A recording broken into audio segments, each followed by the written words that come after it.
Welcome to This Week in BJJ, the only show running the gamut of Brazilian Jiu-Jitsu and running it live every Friday night.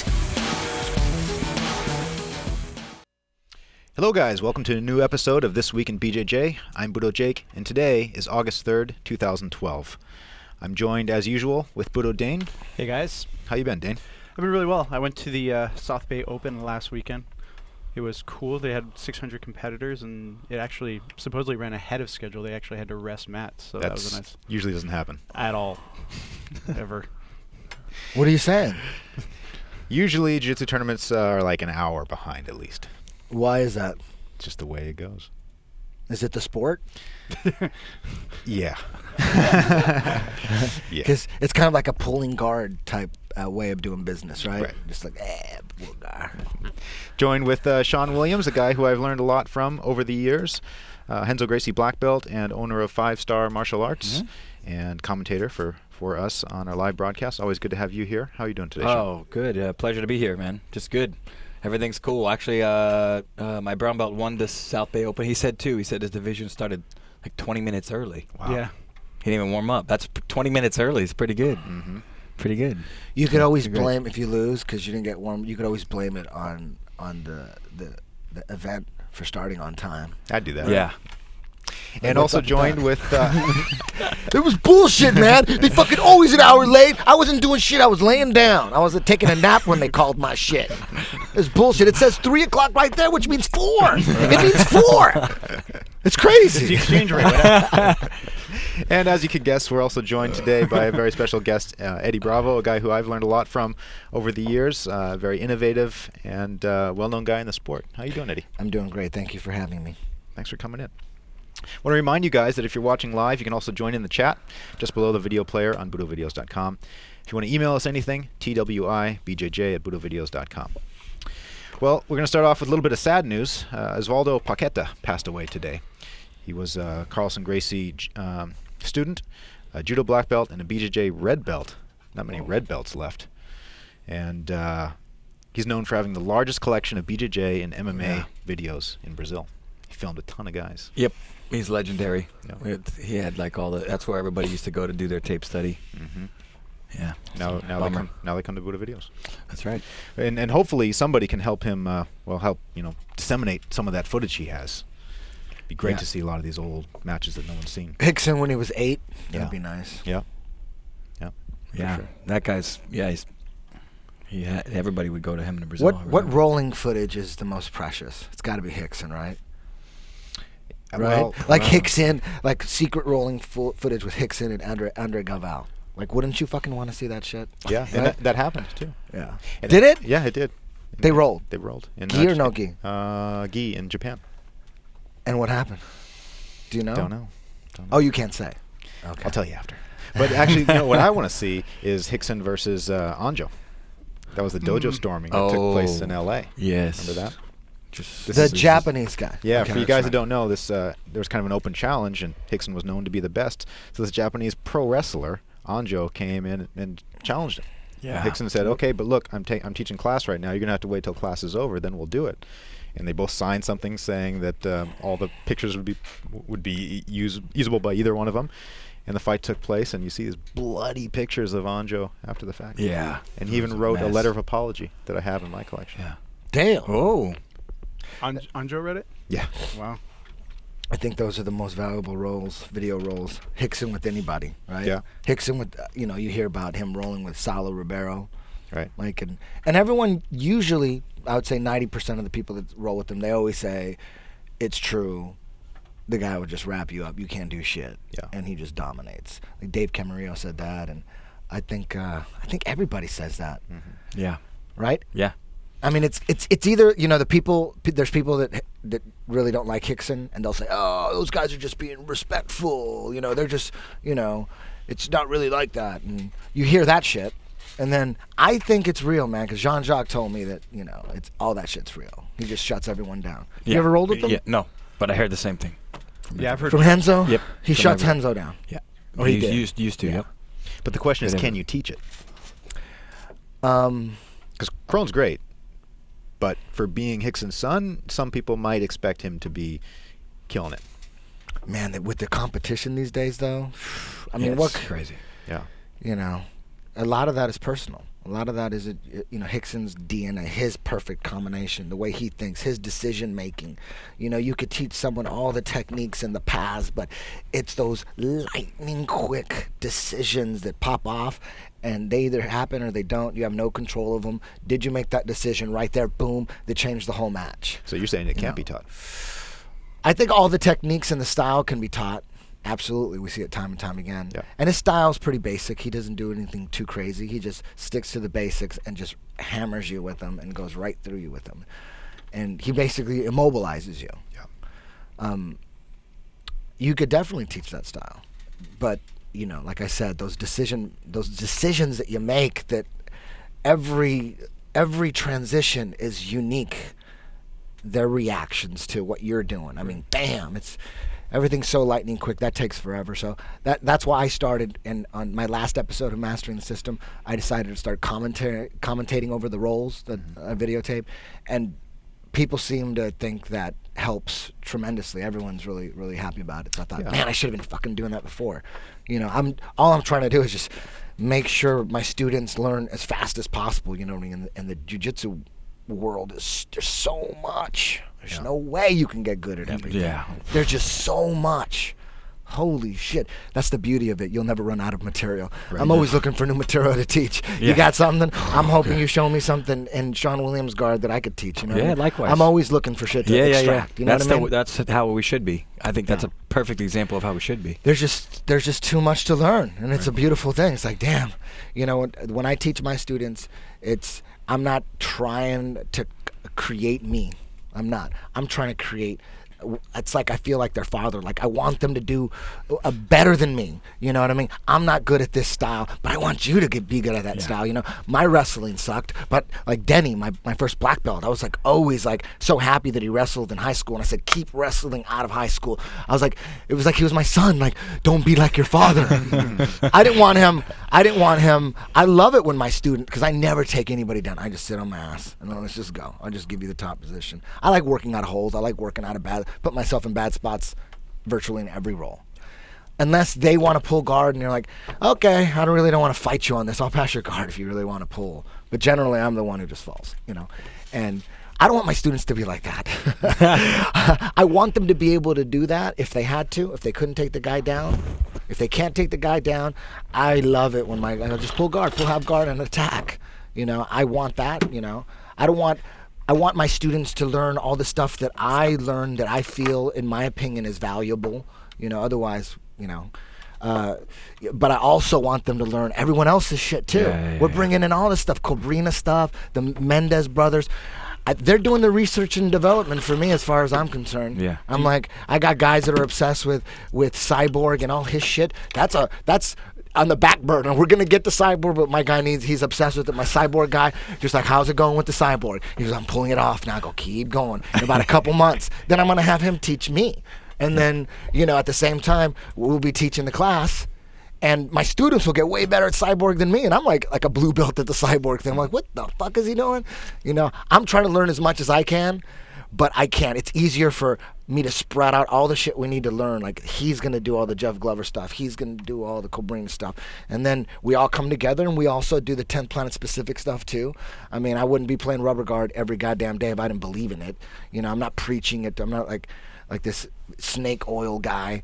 Rubber guard is very effective. Nothing's 100%. Everything gets shut down, but the rubber guard is very effective. It's all I play. Anybody that comes through my gym, we got UFC fighters coming through my gym all the time. It's not like I'm playing something else. I play rubber guard, and that's why I believe in it so much, because I know what's possible. It's just so hard to master it. You know, you need the flexibility. You need to develop the clinching endurance, because basically you're clinching and you're shutting them down. How long can you keep that clinch up for?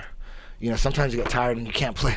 Yeah, I can't clinch no more. Let's start playing some open stuff. That's when you need the open stuff, when the clinching game fails. Yeah. So I don't even know what the goddamn question was.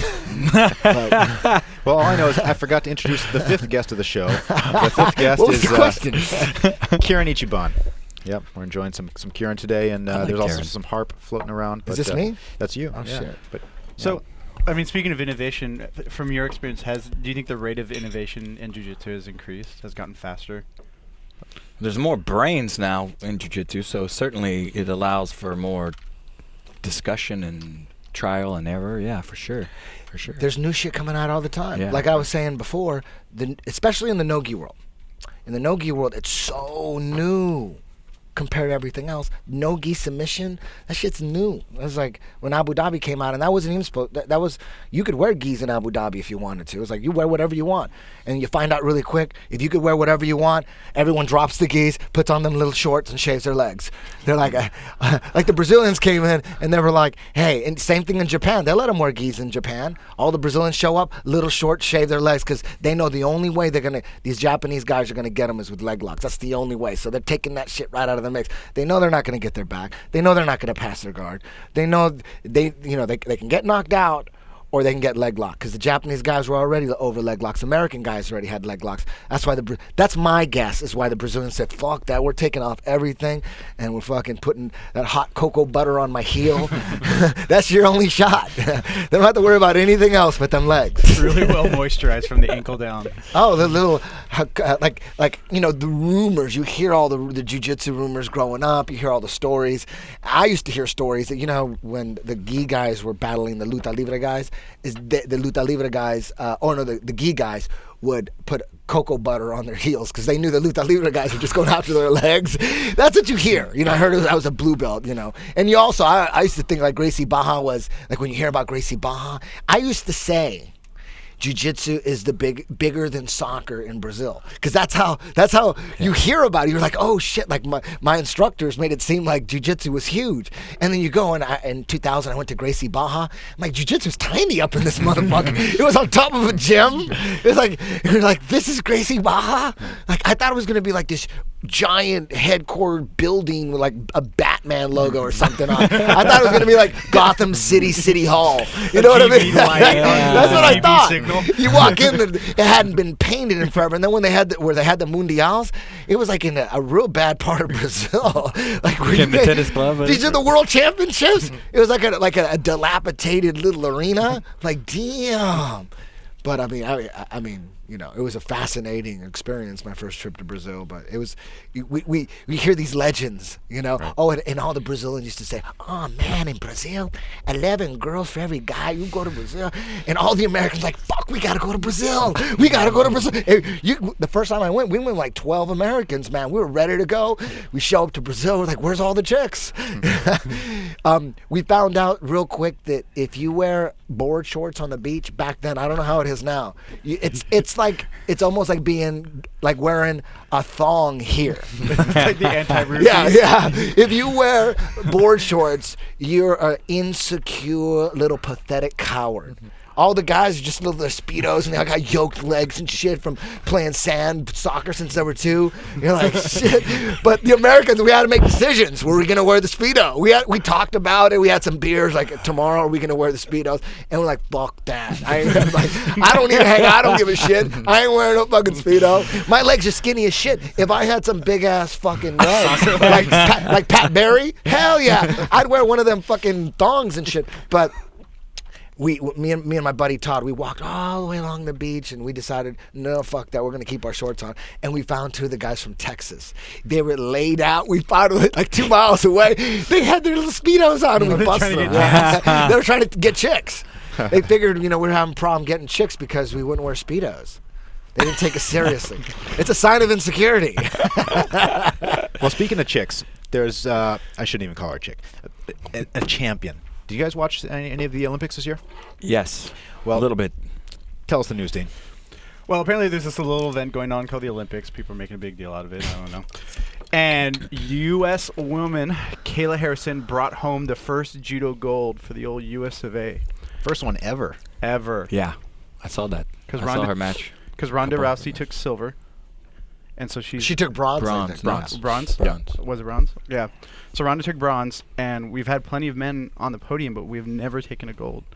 So props to her. She trains at Jimmy Pedro in Massachusetts, I believe it is. And does she do jiu-jitsu with Henzo as well? Because Henzo had a picture on Twitter. I did a little bit of fast and dirty research. I couldn't. Yeah, find there's a picture of it's like Henzo. I follow him on Twitter, and he said, "Me and my wife with the gold medalist." It's like it seemed like this is our teammate kind of thing. She I don't know. She might, I don't know, because a lot of the guys do train there. You know, there's some other U.S. team members that are training there on a daily basis. At Henzo's? Yeah. That's badass. Yeah. He's got like 5,000 students or some shit, right? It's a lot, yeah. Dude, Henzo is like fucking like Sean Puffy Combs, man, of awesome. jiu-jitsu, right? Yeah. It's incredible. And awesome. and even with Marcelo right there, right down the street, right? Yep. Yeah, Marcelo's thriving like a motherfucker, and Henzo is like, Henzo owns New York. The only one who had the balls really to go to New York was Marcelo. Everyone's like, you know what, Henzo got that shit on lock. He's like John Gotti of jiu-jitsu, right? It's good, yeah. The connections he must have in New York City. Yeah, right? I don't know. You know, I Come don't on. know, but it's good. It's good training there. Like, it's good, No, I mean man. connections. Like he's like he could probably get into anywhere, right? Oh yeah, you know, Right? sure, yeah. That's some good. serious power. Being famous for like being able to like, you know, Henzo Gracie is a legend, just his name. Yeah.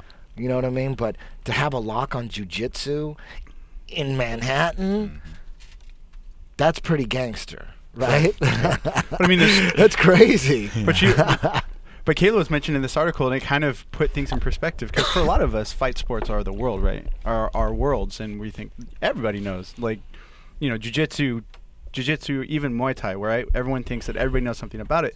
But there's this article in the Telegraph where, and I'll quote here, the article stated, "Quite honestly, and this is of Kayla and of women's judo, quite honestly, my initial reaction was one of shock. I felt as if I'd bumped into two drunken women bashing each other outside a wine lodge on a Friday night. I couldn't help wondering about their soft limbs battered black and blue with bruises. After a few minutes, I got used to it, but you can get used to anything, can't you?" Man, it sounded like she was on mushrooms. Did you understand that? Is she talking about her when she first got into judo? This is a reporter talking about watching Olympic judo and how he I felt see. seeing the women I see. beating each other up. I see. I thought it was Kayla talking. Yeah. Okay. Yeah. Did you see her match? I saw. You know, and Uchimata's all day. It was awesome. Yeah, rightfully so. She won the gold, but the U.S. team's done all right. They had another girl who won bronze. I think one of the other guys won bronze. I think Travis Stevens lost in the bronze medal match. It was really tight. It's probably the best performance as a team that we've ever had. Right. So, Do you guys enjoy watching women's judo or jiu-jitsu or MMA? You know what? I really don't watch judo because it's like not in front of me. Yeah. You know what I mean? But if like Ronda was, if there was a Ronda match, I watch her matches. You know, I gotta like be it's the same thing with jiu-jitsu.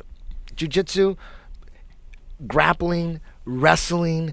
If you don't know the motherfuckers, if you don't know anything about them, and it's just two dudes wrestling or it's two dudes doing not so jiu-jitsu, interesting. who cares? It's not that exciting. We're like, wait a minute, there's a jiu-jitsu match going on. Fuck! You're at a tournament. There's 8 of them going on, and you're not even paying attention unless you know the guy. Yeah. Right? Right. If jiu-jitsu was so awesome, you'd be like, dude, fuck, it's just too much. I can't. It's not that, you know what I mean? You got to be attached to someone. So I really don't follow judo, so I really don't. I guess you could just attach yourself to the country and go, oh, that's the guy's from the U.S. I like him. But you really don't know that much about him. He's just from the U.S. or something. I guess you could do that. But what this reporter is saying is that women shouldn't be fighters. Like in fight sports. Yeah. Oh. Doesn't like seeing I women fight. love women's MMA. Thank I you. love that shit, man. I love it. Bash and You know, bloody. I love it. I love watching women that have the, because any chick that fights MMA can beat up a dude. Beat up a lot of dudes. Dudes that don't train. Yeah. Ronda Rousey will fuck up any dude that doesn't train. She'll fuck you up. She's a bad bitch. She's good on the ground. She'll fucking throw you. She won't even have to go to the ground. She'll throw you, dump you on your head. She's got some serious shit. She's strong as fuck. God Have you damn. rolled with her? Yeah. Yeah, she comes in, you know, every once or twice a month. Because I've always wondered that. Because judo strength, in my mind, is a real thing. Like, people that train judo have that extra. The first time we rolled, she picked me up, like some transition, like I almost had her back or something, and then she's got this thing where as soon as someone jumps on their back, she'll do like a judo move or something. I don't know what it was. I don't know what it is because I was disoriented. I went right on my head. My neck was fucked up, man. I had a neck injury for like, it wasn't that crazy. It was like a week. My neck was fucked up for a week. I'm like, holy shit, what happened there? You know, it's just like a big boom, like holy fuck. Right. Yeah, she's legit. You know, I enjoy watching. I'm very I'm fascinated by women with technique. If you chicks out there just like they don't know how to fight and their grappling sucks and their striking sucks. That's bullshit. I like technique.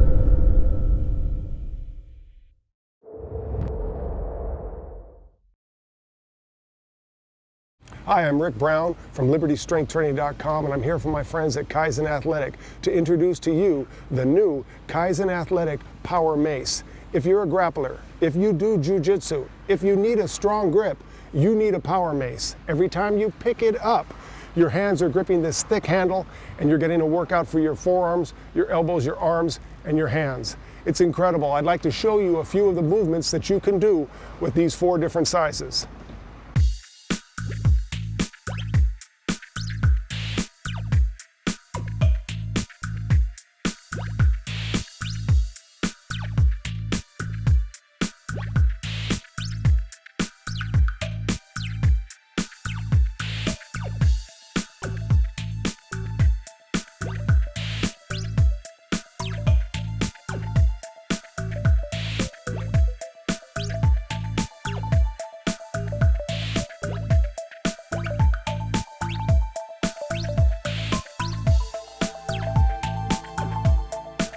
The Kaizen Athletic Power Maces are available in 15, 20, 30, and 45 pounds and are available at BudoVideos.com.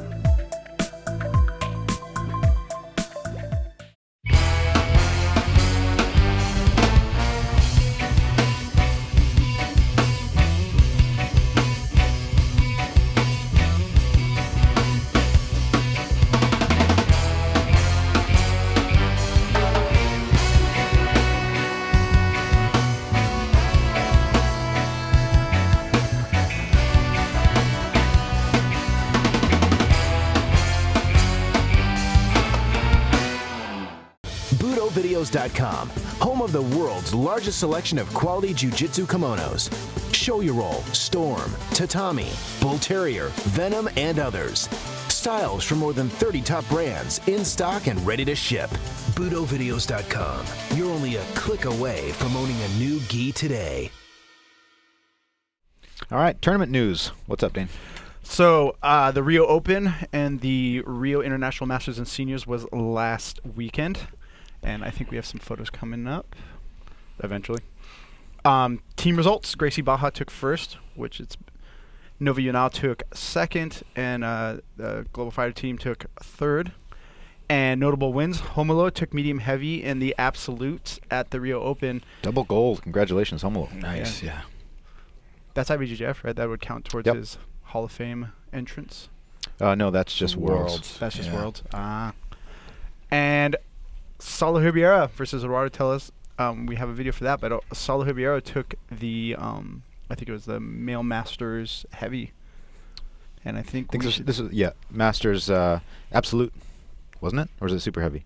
It was a Super Heavy. Super Heavy. Saulo Ribeiro versus Eduardo Tellez. For you guys who don't know who these guys are, Saulo has really strong basics. Just the guy who's been around for a long time. Tellez is just the opposite. He's very, what would you call, unorthodox. Dynamic. Yeah, sometimes. Not so much in this match. He's always goes to turtle guard, and he'll just grab someone's leg and oftentimes get the sweep from the turtle. But looks very lazy jiu-jitsu, but he's also very effective. I mean, he got to the finals. Oh, he's good, man. Yeah. Well, Saulo's a freaking super stud, but Tellez is really good at everything. He just chooses to play that game. Like, if you see him not play that game, you're gonna like, who is this guy? For sure. And then that's his little game that he likes. Who won that match? Saulo won it like on a couple advantages. There's no guard passes or anything. And nobody really plays like Tellus, right? Nobody. He's the only one. Mm-hmm. He's kind of I actually have a couple guys that do that too. They're really into him. Right. I have a couple guys that I got one guy that comes out and he used to always just go in and pull half guard, but then his half guard's so good no one wants to jump in it, so that he goes in and just goes to the middle of the mat and turtles. He'll just pull turtle. He'll just pull turtle. He does that all the time. He's really comfortable with that. And from turtle, he could turn it around and get half guard or quarter guard or something, and then work from there. And one of my black belts, Brent Littell, check your oil on the Atama forum. He plays turtle all the time. I'm not sure if he studies Tellus, but I don't see why he wouldn't, because that dude's like the best at it, right? Mm-hmm. Yeah, for sure. He's The only guy. Yep. Which brings me to my reminder. This year, so the first time in the U.S., we are having the World Masters and Senior Championships. It'll be on October 7th. Oh, yeah. Yeah, so we don't have to go down to Brazil. And you guys can check ibjjf.org for more details. But, yeah, I'm actually thinking about doing that one. Sweet. I have a quick question. We could go back a little bit. How effective is turtle guard no-gi? Is it really effective or less effective? It's less effective. It is less Yeah, effective? I coached Jamal Patterson versus Tellus, and it was a fairly. I would say if you play tactics, it's hard for him to sweep.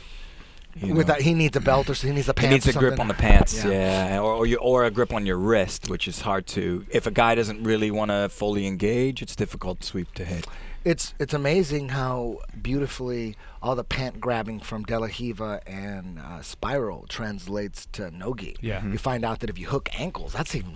You know what? It could even be better if you hook ankles. Yeah. You know what I mean? Yeah. So that game.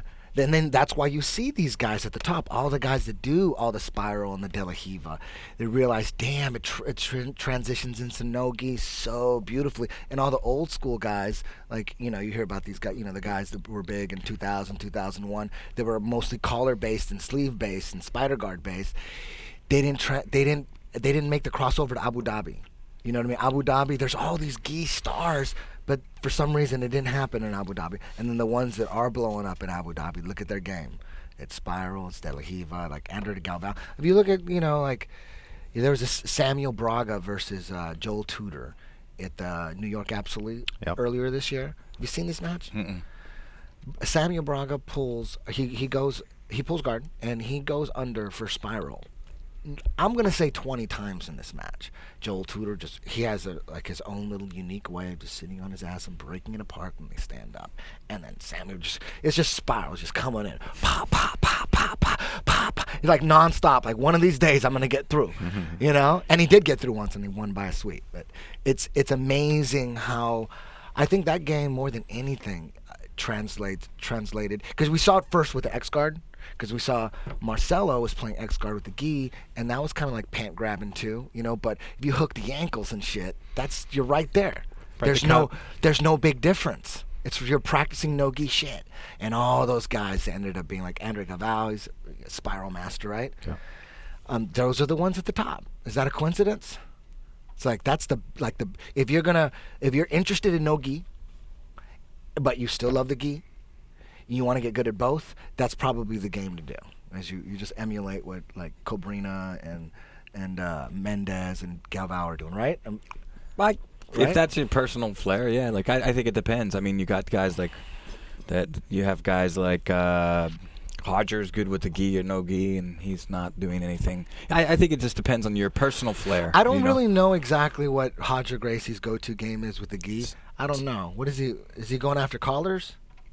It's getting your mount and collar choke. Is he passing, grabbing the collar? No. He usually gets inside to the half guard and passes. All I remember from Hodger is he's just on dudes' backs all the time. That's it. One I haven't From dissected. Abu Dhabi's, right? Yeah, I haven't dissected his game. It just seems like he gets dudes back. Yeah. That's all I really know from Hodger. I haven't really studied him that much. There's one tournament where he mounted and cross-choked everybody he faced. Every single person. In the next tournament, he took their backs. Took their back. Every single person. Yeah. That's amazing. What a singular focus that is. Yeah. And I think what is his game? Same pass, same choke. Yeah. What about no gi? It's in Abu similar. Dhabi. I gotta sit there and Yeah, now I'm like, fuck, man, I haven't done my homework on. I slept on Roger Gracie. I just know he's amazing. When people say who's the best nogi guy out there, I go, he's always like in the top 3 or 4. It's always Marcelo, Hajar, like just pure no-gi like Abu Dhabi. You just Rafael Mendez. You got to go with Andre Gaval, Hajar. Yeah, Braulio, those guys. But I really don't know Hajar's game really at all, man, at all.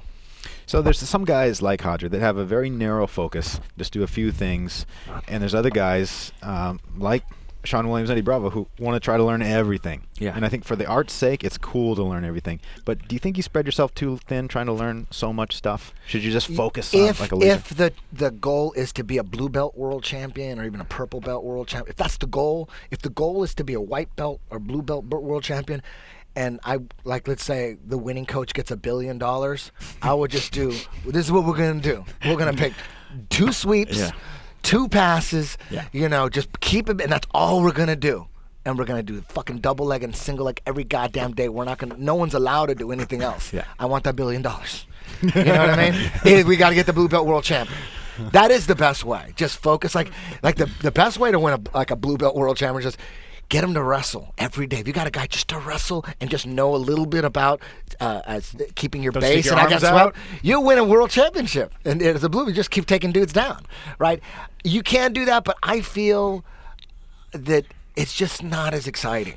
There's just so much to work on. There's so much to do. I think overall, for your own little species at your school, it's best that you sprinkle everything in because you don't want your students. The thing that hurts me the most is when my students go to a tournament and they get caught with something that I didn't teach them and we didn't go over. I feel like they're gonna blame me. Like they're gonna, man, we fucking never go over that fucking toe hold. We never fucking, and I know how guys are and they'll talk, you know what I mean? Dude, I don't know, man. This fucking pisses me off. Dude, we never do fucking leg locks, man. This is bullshit. So I feel like, okay, we gotta do fucking some more leg locks up in this motherfucker. My guys are getting caught.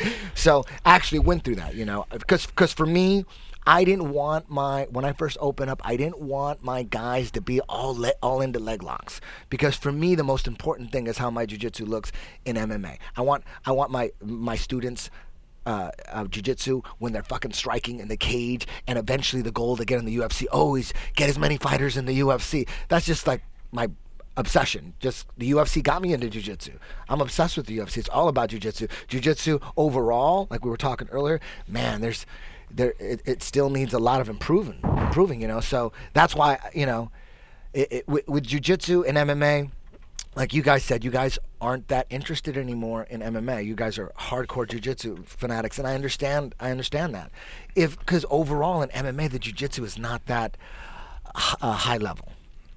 Overall, there's a lot of guys that just, man, they're in the UFC, and they just, how'd you get in the UFC? How is it? It shouldn't be like allowed to be in the UFC. You shouldn't be allowed to be in the UFC if you can't pass the guard. You can't pass the guard? Take a lesson and come back to me in fucking 18 months or something. Pass him on the fucking guard. But I mean, speaking like if you're not passing the guard as a matchmaker, if you're not passing the guard, I'm like, this guy is way behind. That's basic. Everybody should be trying to pass the guard. Everybody should be trying to mount and try to get the back. But speaking with you earlier, kind of flipped my script where I'm not sure. I'm actually second guessing myself as if they can't pass the guard or if they don't want to take that risk. Now. Like a lot of times you'll see guys with like lazy open guards and they could shove the knee down, get the knee through, and go across. You should be trying to finish the fight. If you're not trying to finish the fight, you should get out of the sport. Agreed. If you're in the sport, just to say, dude, I survived 3 rounds in this motherfucker. Like if that's your goal, I just want to get in there and survive. Dude. I just want to just be in the cage, and I can make it. Dude, 1 more round, dude. You got it.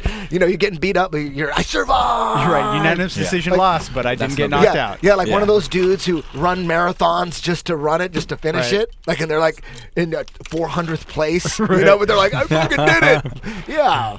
You're 400th, dude. It's like, is it really a big deal? Lights out, nobody. So you should be trying to finish the fight in MMA. If you're not trying to pass the guard, you could punch in the guard, but you should be punching to pass, and you should know that the punching in the guard is a super, super, super low percentage strategy. You're gonna, those fighters are gone. That's old school. That's the new school is you punch in the guard, but to pass. And if you hurt them, sometimes dudes do get hurt in the guard, and sometimes dudes get knocked out in full guard. It happens. But overall, when dudes are in full guard, the percentage is so low. So I believe if you're a fighter, you should always try to pass the guard. There's a reason why the high-level jiu-jitsu guys, you look at Minotauro, you look at Hickson, they're trying to get to the mount. There's a reason. They're not trying to get to the mount because someone's going to pay them to get to the mount. They're trying to get to the mount because they're trying to win the motherfucking fight. Right. We should be getting to the mount. We should be getting to the back. Some guys don't like the mount because they say, oh, the mount, you'll get rolled, it's less stable. I like side control. That theory is so strong in some people that there's a fight academy that was around. I don't think it's around anymore with this attitude, but they're called side control. Like your bike, your academy's called side control. Like that's the best place to be. Sometimes it is the best place to be. Sometimes, but overall, you get to the goddamn mount. I was talking to Carlos Gracie about this very topic, and he said a lot of guys don't have a good mount, and they keep getting swept over and over again. So they just say, you know what? I'm not good at the mount. I'm not even going to do it. I'm going to stay in side control. And he says, no, you got to work on your mount. Yeah. Usually, though, it even goes back deeper. And like, what's your guard look like? The fighters who are more confident off their back, they go to the mount more because if they get swept, they're like in the guard. Look at Minotauro. His guard is so good. That's why he was always trying to mount. He was in side control. He usually tries to mount, I would say 85% of the time. There's some fights where he stayed in side control and was looking for Kimura and shit, but generally, Minotauro wants to get to the mount because his guard's so good. People that don't like the mount, 9 out of 10 times, I bet their guard isn't that good and they're not that confident in it. So you're saying even if they mount, if they get reversed, they're already in the guard, so they're like, you know what? And then they end up having the best mounts because they go to the mount because they're not afraid of it because their guard's good. So they mount more. So then after a while, they're not getting rolled anymore, you know? And in the mount in MMA, there's so much more available for you with those punches because when you're rolling without punches, just regular submission grappling, if a guy mounts you, you can just do this and you're safe. Nothing's going to happen to you. A guy could stay on the mount and you could just be safe. You're like, I'm not going to move. I'm just going to T-Rex right here. But in MMA, you can't do this. Yeah. You have to do this. And in no-gi grappling, the whole goal, when I'm in the mount, I'm trying to manipulate the guy's arm, trying to get his arm here, trying to get it up, his elbow up, so you can go for an arm triangle or transition to an arm bar. And so in MMA, it's already up here. Mm-hmm. They're already blocking. So if you've done your homework in the mount, man, it's actually easier with punches because now they have to block. Yeah. So you're throwing the punches just to get their arms up, so you can go into arm triangle, you can go into a mounted triangle, whatever, or transition to an arm bar. You know what I'm saying? Yeah. So again, what do you think? I don't know where that Shawn? started. Huh? You agree, Shawn?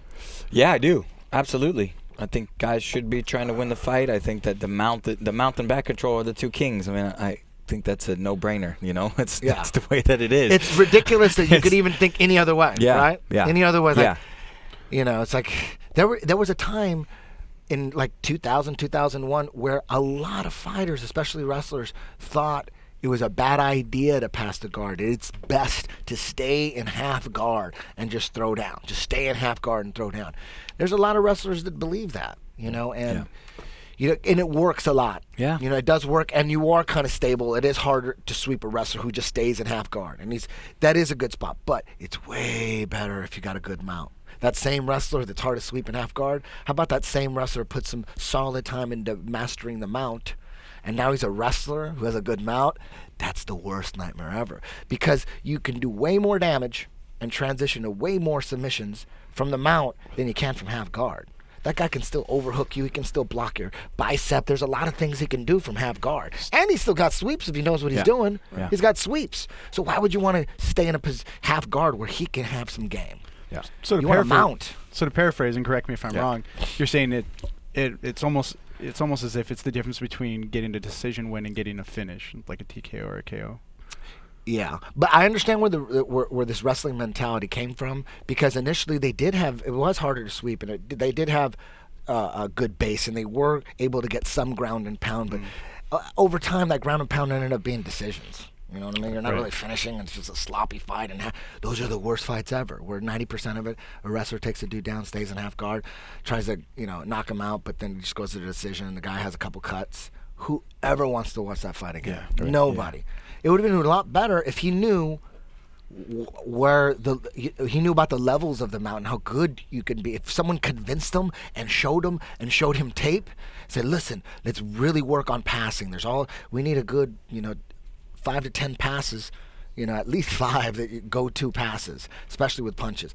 And then the mount, ultimately the perception changes because the same guys who were telling me this, the same wrestlers who were MMA fighters who were telling me this, they're all passing the guard now. They're all mounting and getting the back, and they love it. So they just, it took time for that to sink in. But we're preaching to the choir. This is a jiu-jitsu audience. Yeah. They're saying the most stupid things. Like, of course you're supposed to pass the guard and mount. Yeah. Like wrestlers and shit. Even listen to this. They're not convincing anybody of anything. It's probably too about winning. In the old Pride days, right? Like, it didn't matter. In Japan, it didn't matter if you won or lost, as long as you had a good fight, right? Yeah. In the early days of UFC, if you lost, you sucked.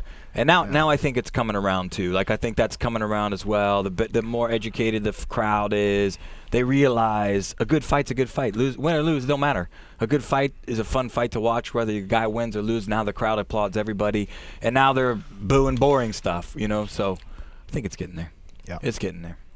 And on that note, we got a question in the chat. People are upset. They're saying both of you guys have products in the works that have never come out. Shawn Williams, you answer first. What's going on with your DVD? Jesus. I'm not sure actually, because I'm finished with my part, but I think I'm just gonna. I don't know if I'm gonna get in trouble by saying this, but I think I'm just gonna release it for free because it's just really been kind of too long. I can't like sell something that is taken forever to put out. So I've been done with my part, but it's Has it been 2 years or 1 year? Oh man, I think maybe longer. Longer than 2 years. Oh yeah, because I had to reshoot it, and then we reshot it, and I think the reshot was almost 2 years ago. 2 years ago. Is this a company that puts out DVDs regularly, or? Yeah. I think it's just a product of maybe miscommunication. Some things happened with. Some personal things happened which were no good. That kind of, nobody's fault. It was actually tragic, but it put everybody sort of in. Oh, this is more important right now. So, and then we just never really got it back together. So, come on, be honest, Shawn. You just don't want people to know about the Williams guard, right? Yeah, right. No, it's so yeah. I think I'm gonna do something where we release it like part of it for free or pieces of it for free, and just get it out there. Cool. Yeah. Eddie, your turn. What's up with your stuff? Advanced Rubber Guard, the book, was shot 2 years ago. Oh, we're on the same boat. I got long hair and shit. And this is from a legit company. This is from Victory Belt. They're huge. Yeah. They just have so many goddamn books. Now I understand. You'd hear about, I don't know how many times I heard like an actor say, a movie comes out and they go, man, I shot that shit 3 years ago. Yeah. Now I feel it because we shot Advanced Rubber Guard 2 years ago, and Mastering the Twister, the DVD, shot that a year ago. Do these techniques even work anymore? No, they're old school. They're old school now. Well played. Already, yeah.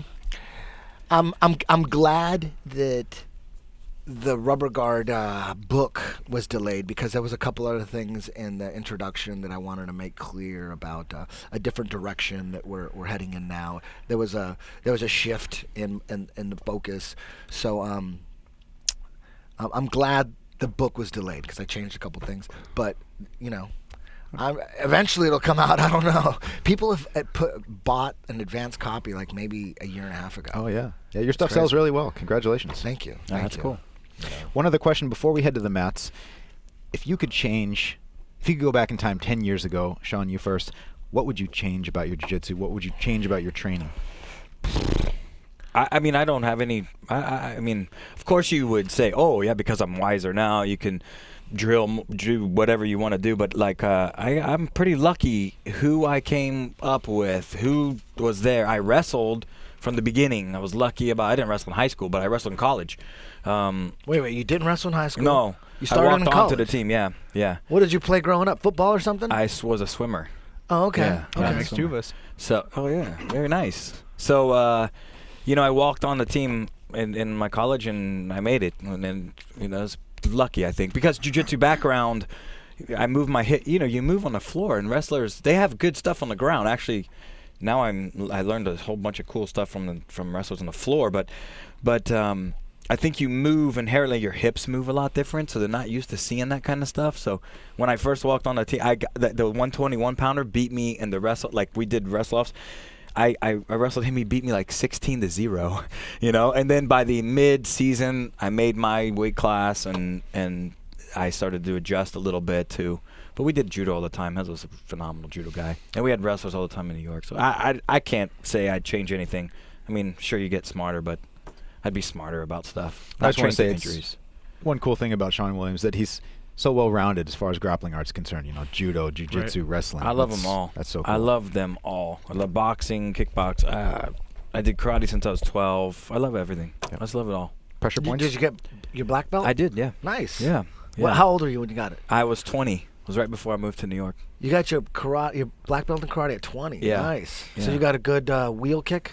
I used to have like some good stuff. I used to have a good spinning hook hook. Isn't it funny that in the beginning of the UFC, right in the beginning, from UFC 1, 2, and 3, kicks were stupid. And boxing was dumb. Yeah. You try to throw down, you're going to get taken down on the ground, you're going to get choked out. Kung Fu, Bruce Lee was a joke. Bruce Lee was like everyone who all the diehard MMA fans, or it wasn't MMA back then, it was like NHB. All the diehard fans were like, would make fun of Bruce Lee and make fun of karate and Kung Fu, but slowly, UFC 7, Marco Ruas landed some fucking leg kicks on Paul Varlin. Right. So we're like, okay, maybe leg kicks work. Leg kicks, but you can't Slowly kick to the spiraled. head. No. You can't kick to the head. Then Maurice Smith kicked Conan Silveira and that knocked him out. Do you remember that? Yes. When he knocked him out and he like hits the cage, and then he like, the cage was so low that he grabbed the cage, and then he was standing up and he raised his hand like he won. He thought he won. It was great. So then we thought, okay, do head kicks really work? It was only one. There's been so many shows and only one landed, but no one throws them. Like, no, they can't land. It was like a debate, like, do head kicks work? Yeah. All over the internet. So, well, it was like even before the underground.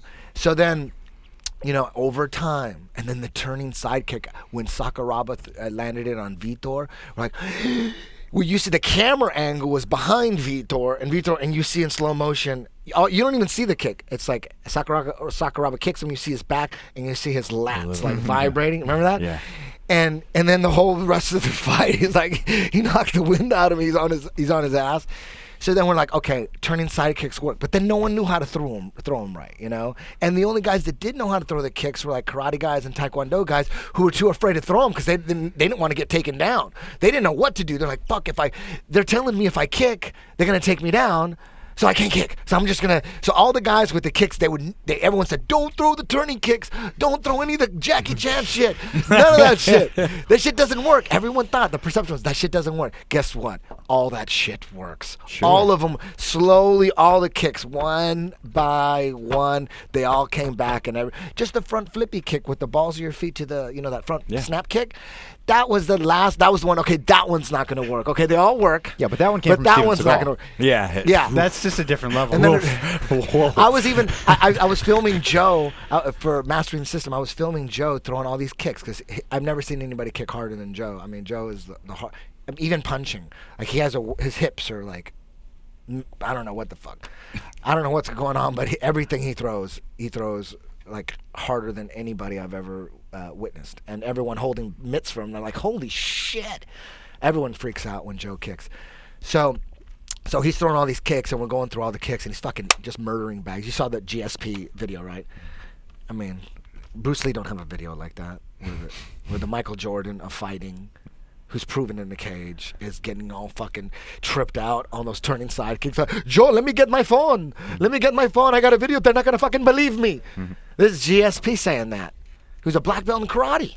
Right. The number one fighter in the world, arguably, is fucking Joe. He can't believe how hard Joe's kicking the bag, right? So then I asked Joe, I go, what about that, and I'm filming this, I go, what about that front snap kick? You think that'll ever land? And he's like, he was like kind of doubtful about it. And he throws it like, he throws it like, 10 times harder than like Bruce Lee. He's like doing it like, he goes, I don't know, it's kind of hard. And then boom, it happened twice, so all those kicks, all kicks work. And then we're seeing those capoeira double kicks. You think those are the double spinning capoeira kick knocked the dude out like 4 or 5 years ago. It was one of the greatest knockouts ever. And then there's this black dude from England, weird name. I've never seen anybody throw strikes as fast as him. I've watched a lot of goddamn fights, man. I've watched a lot of fights. I'm just sitting there watching. Never seen anybody move like this guy. I think it's a weird name. I think his name is Gaylord or something, Geiler or something like that. Fuck, I don't know his name. But he landed, and it was like a viral Yahoo video. Craziest knockout MMA cage. He threw like a spinning tornado kick and just clipped a guy. The dude fell back on the fence, and then he just machined it. This guy's so fast. He could just throw any kick, any Jackie Chan kick, and he'll threaten with it. So, and now everyone's looking at Bruce Lee for what he really is. You know, he really was the, there was a lot of guys out there. You got like Gene LaBelle, who said he picked him up and held him against a wall or whatever. But there's people say he's the godfather or the grandfather of MMA or whatever. And Bruce Lee never fought. Oh, how could he never fought? He actually did fight. He fought like dudes on set of his movies. Those are documented. Right. Dudes wanted to challenge him while they were making the movie. He'd beat their ass. So, but if you look at his philosophy and the way he broke everything down, he had it down. Yeah. He had all that shit down. He already knew. He was brought up in a traditional martial art, and he wasn't so attached to it that he was just going to be a blind follower. Right. You know what I mean? He's like, damn, Wing Chun is my shit. He gets to the United States in 1959. When this first year, when he was out here at 18, he said, damn, after he sparred with a couple wrestlers, a couple big white boys, he's like, all you need is a year of boxing and a year of wrestling, and you could take out any traditional martial artist who's been training for 15 years. He said that in 1959. Yeah. That's some UFC shit right there. It's in Jesse Glover's book, his first student, black dude from Seattle, his very first student. And he was very traditional. He realized really quick, damn, this Wing Chun don't work on these big white boys. You can't lop sow a dude who's that big. Right. And nobody ever, at that point, nobody ever broke down the martial arts like Bruce Lee. Nobody. Wasn't just, if you think of him just as a movie star, read a book, because he was the reason he became a movie star is because he was so amazing to all these producers and actors that he was giving lessons to in LA. They're like, dude, we need to make this motherfucker a star. They just started putting him in little parts and little TV shows. He was in a lot of little shit as himself too. You ever see the Long Street episodes? I don't think so. There was a show called Long Street. It was like a weekly drama type show, and he was on there as like the martial arts instructor of this one actor, the main actor. And that main actor wanted to fight some dude in this one episode, so he found Bruce Lee, and Bruce Lee played himself. And he's given he's allowed to just say whatever he wants about martial arts, and he's coming up with all this shit. It's great. They just let him go. Anytime Bruce Lee was in they just let him go. They're like, holy shit. Like the very first movie that they put him in The Big Boss. The very first one, he was billed like third or fourth. But by the end of the movie, he was like directing and shit, and choreographing scenes and shit. He was, but anyways, why were we talking about Bruce Lee story? The coolest Bruce Lee story I heard is that he actually had a Makiwara in his car that he would punch while he's cruising around. Wow. How cool is that? Is that for real? Yeah. Did Danny Inosanto say that? I read it somewhere. I believe it. Yeah. Yeah, me too. That's pretty Yeah. cool. But the question was, if you could go back 10 years, would you change anything about your training? No, I wouldn't change anything about my life. My life is perfect, man. Yeah.